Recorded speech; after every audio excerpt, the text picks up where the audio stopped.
Howdy y'all, this is Silvermord for the Grind Spot. Today we're going to take a look at Swords of Legends Online. Is it worth it? Go through some pros and cons, tell you my opinion, and you can make the decision for yourself. I have about 50 hours of game time in since the launch. So, is it worth it? Well, the first thing to look at is what does it cost? So let's take a look at the cost of the game. The first thing to know here, and I list this as a pro for the game, this game is buy to play. There is no subscription cost. You buy the base version, it's yours to play forever. Same cost, no subscription. There are three different editions of the game, Standard, Deluxe, and Collectors. I have the Collector's Edition, and I'll mention why here in a second. Standard gets you the base game. Deluxe gets you the base game, a golden outfit set, and a golden weapon set. Deluxe adds in an assassin set, the gold wings, and a housing item. The wings are the primary reason I purchased the Collector's Edition. Not only do they look great, they get you flying speed at 80% movement, and it helps quite a bit. You take a look at the classes here. We currently have 6 different classes. Each class has 2 different specializations. We'll go ahead and take a look at those on my summoner. Okay, so here we are on summoner. We press K to open these skills. So each class has 2 different specializations. This is my healing specialization. If I click this little switch, I get a little 10-second cast here. And I'm going to switch to the DPS specialization. One of the nice things about this is that there is no cost to switch specializations. So I'm listing this as a pro. You can switch specializations at any time, anywhere in the world. The only requirement is that you not be in combat.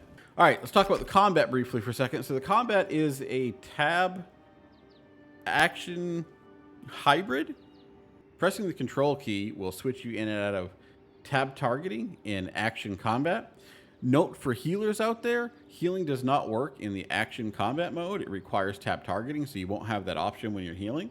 Action combat is a bit of a hybrid, though, in that it likes to lock to a target, not necessarily specifically what you're looking at. So it's a pseudo tab targeting still, but it gives you a lot more freedom of movement, and the combat feels very fluid. So I'm listing this as a pro. Housing. Housing is phenomenal in this game. Let's go take a look at our housing. So this is my current island. I'm at level 3 of 5 on my island. You get an entire island for your housing. These are production stations to produce various crafted items for your housing and some for yourself. These are harvest nodes where you grow crafting materials required to upgrade your housing and get housing cosmetics. So here is our housing plot. We can see we've got so many spaces. We've got 20,000 spaces. We only use 1,600 of them. These spaces grow as your housing level grows. The housing system is quite in depth. If we take a quick look here, this is your options for placing items, the different types of things you can get in the game.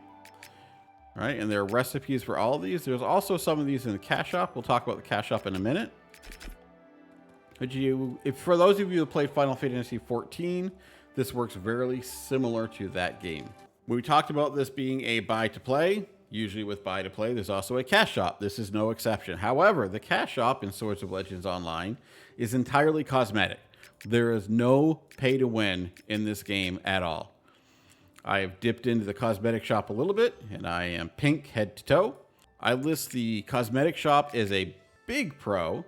I fully support the need for developers to continue the revenue stream for a game to keep it open, but this is an extremely fair way to do it. Give us cosmetics, not pay to win. I'm all for it. Another pro I have down for this game is the graphics. This is a gorgeous game. I'm running at about 80 frames per second here. I'm on a RTX 2070 Super, so I don't have a big fancy new card. Even in dungeons, etc., this isn't bad. The only thing I've had to do for dungeons is turn down other players' effects from their skills, and that's primarily so that I can see some of the telegraphs and casts from bosses, not because of a frame rate drop. So let's talk about some cons for the game.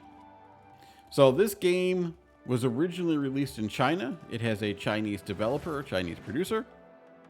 The game was originally in Chinese. All of the voiced cutscenes, etc., were in Chinese.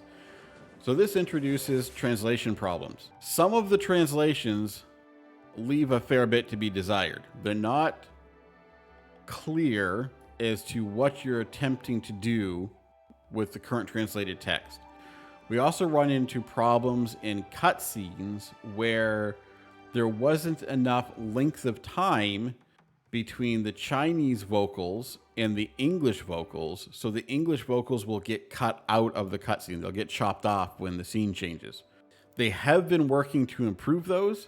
Since the game launched in the first patch, they updated a number of localization issues, so things are improving in that area. They are working on it.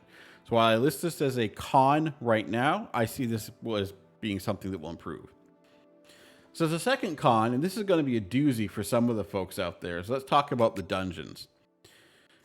This is a little different. So currently we have normal mode dungeons. We have 5 dungeons right now, and we have hard mode for these dungeons. So normal dungeons reset every day. You can do them every day and get loot.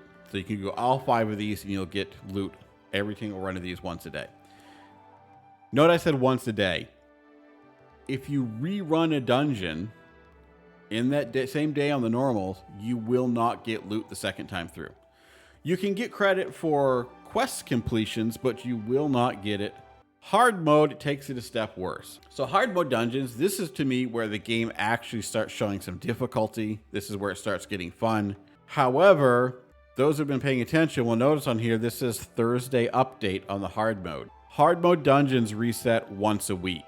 So you can only acquire loot from the hard mode dungeons once per week. This is a big con in my book. It makes gear farming almost impossible. There are other ways to get gear outside of the dungeon through other PvE activities, but this is what we're most used to, right? We want to go grind those dungeons to get our gear. We can't do that here. So you can see these with the exclamation marks. That means I've done these this week. For the most part, I just have the hidden bosses left in these. I've been pugging these dungeons, and doing hidden bosses with pugs has been, shall we say, trying. The other downside that I found for the game so far, and this may be a personal downside more than a larger impact, guilds called alliances in Swords of Legends Online have a minimum player requirement of 10 players. This doesn't sound too bad, except for the fact that if you don't meet that minimum requirement, it will automatically disband in 15 days. So is Swords of Legends Online worth it? My vote at the $40 price, absolutely. 100% grab it. Even if it becomes a once a week game for you, you run through the hard mode dungeons, you work on your residents, great, worth $40, absolutely. $100 version? I think that's a little more in the eye of the beholder. For me, 50 hours in, $100 spent, a little more in the cash shop, absolutely worth it still. I'd buy it again in a heartbeat. Will it have the longevity? We're going to have to wait and see. Thank you for listening. This has been Silvermore for the Grind Spot, and we'll see you next time.